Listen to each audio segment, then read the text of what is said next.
Hello guys, আজকে আমরা শিখব কিভাবে কাঁপা দিয়ে ড্রিম লাইট তৈরি করা যায়। প্রথমে একটি কাঁপাকে কিছুটা কেটে নেব যাতে ওপরের কাঁপাটি ঠিক পিছনের মধ্যে ঢুকে যায় এবং আমাদের আটা দিয়ে লাগাতে সুবিধা হয়।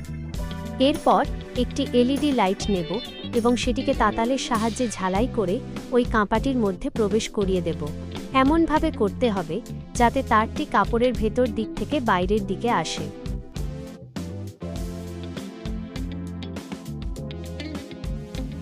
এখন আমরা আরেকটি কাঁপাকে যেখানে লাইট লাগিয়েছিলাম তার ঠিক উপরে বসিয়ে দেব। তারপর চারিদিকে আঠা দিয়ে আটকে দেব। যাতে দেখতে সুন্দর লাগে সেই জন্য আমরা অ্যালুমিনিয়ামের টেপ দিয়ে চারপাশে জড়িয়ে দেব।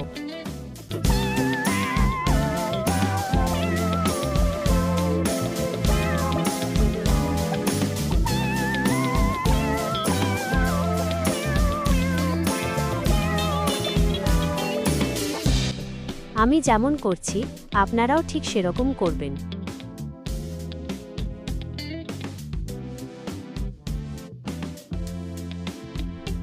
এরপর যে জায়গাটি ফাঁকা থাকবে কাঁপার গায়ে সেখানেও আমরা অ্যালুমিনিয়াম টেপ লাগিয়ে দেব। তাহলে আমাদের ড্রিম লাইট রেডি। এখন এটিকে অনায়াসেই যে কোনো টেবিলে ব্যবহার করতে পারবেন।